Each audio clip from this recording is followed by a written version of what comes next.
Now I'm going to discuss the poem Sea Fever for class 10, given in lesson 6, written by John Masefield. John Edward Masefield, born in 1878 and passed away in 1967, was a famous English poet, writer and poet laureate of the United Kingdom from 1930 till his death. So he's a very renowned poet. And here in this poem Sea Fever, you can see the title, Sea Fever. Fever actually is a disease with high temperature, we know, but here the term is not used in the true sense of the term. Here it has been used as the poet's strong desire for sea voyage. His craziness, his passionate desire, his uncontrollable desire for sea. Let's read the poem. I must go down to the seas again, to the lonely sea and the sky, and all I ask is a tall ship and stars to steer her by. I must go down to the seas again. The poet wants to go to the sea. The poet wants to undertake a sea voyage. And here you can see the word again expresses the poet's previous experience or previous knowledge about sea voyage. He has undertaken such voyage earlier. I must go down to the seas again, to the lonely sea and the sky. To the lonely sea and the sky, the loneliness and the sky, under the open sky, it indicates the freedom. It indicates the uncontrollable adventure of the poet. He wants to take such adventure. He wants to take such sea voyage. He wants to go to the sea again. It is a passionate description of the seascape. And all I ask is a tall ship and a star to steer by, and the wheels keep, and the wind song, and the white sail shaking, and a grey mist on the sea's face, and a grey dawn breaking. And the poet wants the things that are essential for his sea voyage. He wants nothing else. Only things he wanted that are very essential for the sea voyage. That's why the poet wanted to have a ship, a tall ship, a stars to steer by, and he will be guided, the ship will be guided by the star, which way it will go. The star will be the guiding star for the ship and the sailor, that is the poet. And the wheels keep, he wants to get the vibration of the wheel that controls the direction of the ship. Some wheels are there in a ship that controls the direction of the ship. The poet wants to go to a sea voyage. The poet wants to enjoy again a sea voyage. He is excited. He is desirous. He wants to go at any cost. And for this purpose, he wants only the essential things needed for the voyage. That is a tall ship. He wants a star that will guide him, that will guide the ship. He wants to enjoy the vibration of the wheels that control the direction of the ship, and the wind song, the sound of the wind. The sound of the wind has been imagined as the song of the wind. The poet is so much desirous to go to the sea voyage that the things that he is going to have after undertaking the sea voyage, all those things seem to him as musical. Even the sound of the wind, the poet thinks the sound of the wind as musical sound. And the white sail shaking, the shaking of white sails, and a grey mist on the sea's face. and a grey mist on the sea's face and a grey dawn breaking. The poet is waiting for a sea voyage. He wants to go to the sea voyage again. And when the at dawn he wants to go out. And at dawn, the surface of the sea, the fog, that is mist, the fog on the surface of the sea looks grey in color. And a grey mist on the sea's face and a grey dawn breaking. But in this first stanza, the poet has shown his desire to go to a sea voyage again, and to the lonely sea and the sky indicates the uncontrollable freedom in a sea voyage. And the things that the poet wanted for this voyage, only those things essentials for the voyage, that is a tall ship and a star. At the same time, he is very much adventurous, and so he wants to have the thrill of the sound or vibration of the wheels of the ship. He wants to have or hear the song of the wind. He wants to feel or see the shaking of the sails.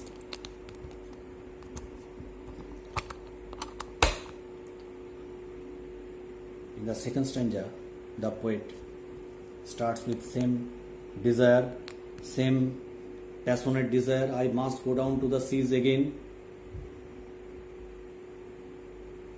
The poet wants to go see, and he is determined to go. He is determined to go. No other external forces can stop him from going. No other external forces stop him from going to undertake this voyage that he wants to enjoy, he wants to release, he wants to undertake. I must go down to the seas again, for the call of the running tide is a wild call, and a clear call that may not be denied. For the call of the running tide, the poet is so much desirous that he can hear the call of the running tide, the sound of the tide. It seems to him that as if the tides are calling him. And how is the call? The call is a wild call. Wild means unrestrained, uncontrollable, that cannot be tamed, that cannot be denied, that cannot be refused. It's a wild call and a clear call, a distinct call. The poet clearly hears the sound of the tide, and it seems to him as if the tides are calling him to to undertake the voyage, to enjoy the sea, to enjoy the beauty of the sea, to enjoy the freedom in the sea. It's a wild call and a clear call that may not be denied, that may not be denied. The poet heard the call, and the call is so distinct, so clear, and so uncontrollable that the poet cannot deny, cannot refuse the call. He has to go. He has to undertake the voyage. And all I ask is a windy day with the white clouds flying. A sailor, a person, a lover of sea voyage wants only a windy day. All I ask is a windy day. Windy day is very essential for sailing a sea. And all I ask is a windy day with the white clouds flying. And when the clouds fly in the sky, we can understand that there is a wind in the atmosphere.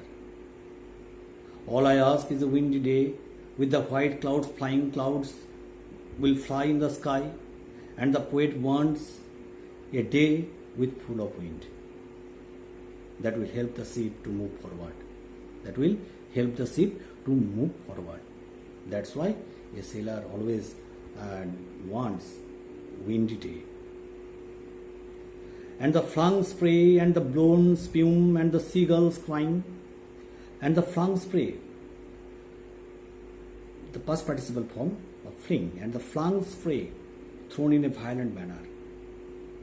The water is being thrown in a violent manner, and the poet wants to get those water to fill the cool water, the spray of water in his body, and the flung spray and the blown spume and the foam that has been created by the waves, and the flung spray and the blown spumes. So spray small drops of flying water, and the flung spray, the thrown in a violent manner. Small drops of water are being thrown in a violent manner, and the poet wants to get these small drops of water on his body. So his love, his passion for sea voyage has been described here. And the blown spume, the foams are being blown. The foams have been created by the waves, and the seagulls crying. And the seagulls is a bird that can be found in the sea, and the seagulls crying, I must go down to the seas again. In the third stanza also starts with the poet's extreme desire for the sea voyage, his determination for the sea voyage. I must go down to the seas again, to the vagrant gypsy's life, to the wandering gypsy life. Or gypsy means nomad. Vagrant, wandering. To the vagrant gypsy life. The poet wants to enjoy the uncontrollable life of a nomad. He wants freedom. He wants to undertake the journey without determining any destination. He only wants to enjoy the sea voyage. He only wants to enjoy the sea. To the Gull's Way and the Whale's Way, where the winds like a whetted night. To the Gull's Way, where the seagulls go, where the whales go. The poet wants to go with them. Where the wind is like a whetted knife. Whetted means serpent knife. The wind, where the wind blows like a knife. When it touches the body, as if knife touches the body. And all I ask is a merry yarn for a laughing fellow rover. And all I ask, and the poet only asks, a merry yarn. A merry yarn means a long story, especially one that is exaggerated or invented. A story, an imaginary story. And all I ask is a merry yarn, joyful story, joyous story from a laughing fellow rover, companion of the poet, from a laughing fellow rover. Rover means accompanying sailor. So, and all I ask is a merry yarn from a laughing fellow rover, and quiet sleep, and a sweet dream when the long trek is over. And quiet sleep, and calm, cool, tension-free sleep, and a sweet dream. The poet wants to have a dream, that will be sweet, that will be satisfying when the long trek is over, when this long journey will be over. The poet wants to have a sleep, and in sleep he wants to have a dream. So this is the explanation of the poem, and here the poet only expresses his determination to undertake a sea voyage, and for this voyage he needs very primary things that are needed for a sea voyage, that is a tall ship and a star. And he wants to enjoy, after undertaking the sea voyage, something that is related, totally related with this sea voyage, that is wheel's kick, the vibration of wheel's kick.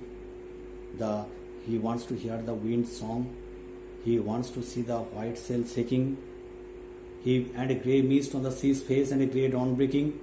Grey mist that will be seen on the surface of the sea when he will start his journey at dawn. and the poet wants to have the touch of the spray, small drops of water that are being blown by wind, and the blown spume he wants to have the foam that have been created by the waves. At last, after the voyage, the poet wants to sleep, and in sleep he wants to have a dream. After hearing a imaginary story from his fellow sailor. তাহলে এখানে এই C fever অর্থাৎ সমুদ্র যাত্রার জন্য যে কবির একটা আকাঙ্ক্ষা, তীব্র আকাঙ্ক্ষা, সেই আকাঙ্ক্ষা এখানে প্রকাশিত হয়েছে। কবি এখানে সুন্দর সমুদ্রের বর্ণনা দিয়েছে এবং এখানে প্রথম লাইনেই তোমরা দেখতে পাচ্ছ যে I must go down to the seas again, যে আমি আবার যেতে চাই। অর্থাৎ এই এগেইন এই কথাটার দ্বারা কি বোঝাচ্ছে যে আমি আবার সমুদ্রে যেতে চাই বা সমুদ্র যাত্রা করতে চাই। অর্থাৎ the poet has a previous experience of undertaking sea journey to the lonely sea and the sky, to the lonely sea and the sky. The sea is lonely, not crowded place, and this lonely sea and the sky, and under the sky, under the open skies. So this openness and loneliness expresses the freedom, the unrestrained, uncontrollable desire of the poet. And all I ask is a tall ship and stars to steer by. এবং এখানে দেখা যাচ্ছে কবি কি চাইছে না, একটা জাহাজ চাইছে, tall ship and star that will guide the ship, guiding star, যে নক্ষত্রটা কবিকে বা জাহাজটাকে দিক নির্দেশ করবে। অ্যান্ড দ্য হুইলস কি, হেয়ার হুইলস আর the wheels for making direction, যে চাকাগুলো থাকে যেটা কি করে না দিক, কোনো দিকে লেফট সাইড, রাইট সাইড বা ফ্রন্ট সাইড করতে যেটা সাহায্য করে। And the wind song and the white sail seeking, the poet wants to enjoy, উপভোগ করতে চাইছে যে বাতাসের, যে বাতাস যখন বয় তখন যে শব্দটা সৃষ্টি হয়, সেটা কবি এতটাই এই সমুদ্র যাত্রার জন্য আগ্রহী বা এতটাই সমুদ্রকে তিনি ভালোবাসেন, সেই সমুদ্রের যে বাতাস, আমি প্রথমেই তিনি বলেছেন আবার যেতে চাই, অর্থাৎ তার একটা অপূর্ব অভিজ্ঞতা আছে। তাই তিনি জানেন যদি আমি এই যাত্রাটা করতে পারি এবং যে যাত্রাটার জন্য তিনি ডিটারমাইন্ড, দৃঢ় প্রতিজ্ঞ, সেখানে গেলে আমি এই বাতাসটা পাবো। এবং সেই বাতাসের আওয়াজটা কবির মনে হচ্ছে এখানে যে যেন একটা musical sound. And the white sail seeking, এবং সাদা যে পাল, সে তার যে হাওয়াতে যে কেঁপে যাওয়া, কাঁপা, পতপত করে কাঁপা, সেই কাঁপাটাকে তিনি উপভোগ করতে চাইছেন। And a grey mist on the sea's face, sea's face means the, যে সমুদ্রের উপরিতলে যখন ভোরের দিকে সমুদ্রে যদি কেউ যায় তাহলে দেখতে পাবে একটা কুয়াশার মতো থাকে, সেটার কালারটা, যে সকালে যেহেতু সানলাইট পুরোপুরিভাবে আসে না, একটা অন্ধকার অন্ধকার ভাব থাকে, তার জন্য ওই কুয়াশাটাকে কীরকম লাগে, গ্রে লাগে, ধূসর বর্ণের লাগে। And a grey dawn breaking, similarly the colour, the whole atmosphere looks grey, পুরো পরিবেশটাই তখন ধূসর বর্ণের। সেই সময় the poet wants to undertake the journey, the poet wants to start his journey. Second stanza তো শুরু হচ্ছে I must go down to the seas again, আমি যাবই, আমি আবার সমুদ্র যাত্রায় যাবই। অর্থাৎ the poet is determined to go to undertake this journey. For the call of the running tide, যে রানিং টাইডের যে আওয়াজ, is a wild call. Wild means unrestrained, অনিয়ন্ত্রিত, যেটা wild, that can not be tamed, এটা অনিয়ন্ত্রিত। এই যে ডাকটা অনিয়ন্ত্রিত, যেটাকে নিয়ন্ত্রণ করা যায় না, এবং এতটাই পরিষ্কার যে কবি কী করছেন না, that may not be denied, যেটা অস্বীকার করা যায় না। And all I ask is a Windy day with the white clouds flying, and the poet wants the thing, যে জিনিসটা চাইছে সেটা কি না, উইথ হোয়াইট ক্লাউডস ফ্লাইং, একটা ঝোড়ো, একটা উইন্ডি ডে, একটা ঝোড়ো দিন যার মধ্যে বাতাস থাকবে, যে বাতাসটা জাহাজটাকে এগিয়ে যেতে সাহায্য করবে, যেটা সমস্ত নাবিকরাই চায়, যে একটা ঝোড়ো দিন, যে দিনে বাতাস থাকবে, বাতাস থাকলে জাহাজটা এগিয়ে যাওয়াটা সহজতর হয়, with the white clouds flying. আর তার সাথে কি হবে না, যখন উইন্ডি ঝোড়ো হবে খুব স্বাভাবিকভাবেই সাদা মেঘগুলো পরিষ্কার, হোয়াইট ক্লাউড কেন বলছে না, not inclement weather, not bad weather, it will be a clear weather, there will be wind, ঝড় থাকবে কিন্তু ওয়েদারটা খারাপ হবে না, ইনক্লিমেন্ট ওয়েদার হবে না। White cloud indicates the fair weather. The flying of white clouds indicate the fair weather, good weather, favorable weather for sailing. And the flung spray and the blown spume and the flung spray, যে ক্ষুদ্র ক্ষুদ্র যে হাওয়ার ফলে কী হয়, সমুদ্রের যে জলটা বিন্দু বিন্দু জলগুলো স্প্রের মতো ছড়িয়ে যায় চারিদিকে, কবি সেটা তার নিজের শরীরে অনুভব করতে চাইছে।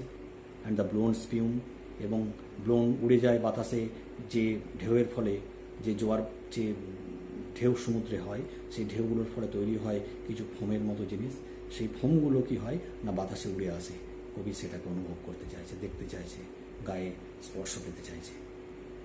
ইট ইস all indicates, all these things indicate the poet's love for sea. And the seagulls crying, seagull is a common bird that can be found in the sea, and the seagulls crying, and the poet wants to hear the sound of the seagull, crying of the seagull. I must go down to the seas again.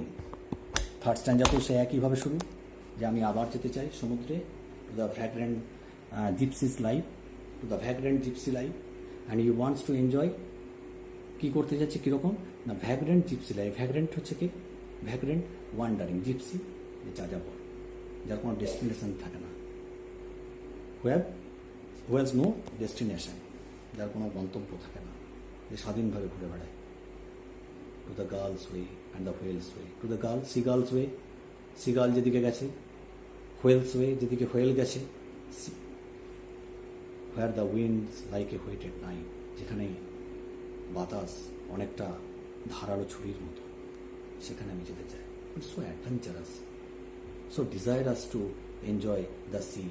And again, the word again in the first line of every stanza indicates the poet's previous experience. The poet knows very well the sea, so he wants to again enjoy all these things that he enjoyed earlier. সে আবার ওই জিনিসগুলোকে enjoy করতে চাইছে যেগুলো আগে উপভোগ করেছে। To the girl's way and the whale's way and the winds like a weighted line, and all I ask is a merry yarn. এবং তারপরে যেটা আমি চাইছি সেটা হচ্ছে একটা খুব রোমাঞ্চকর, একটা খুব আনন্দের, মেরি জয়াস, আনন্দের yarn, story, an imaginary story from a laughing fellow rover. From a laughing fellow rover, a fellow sailor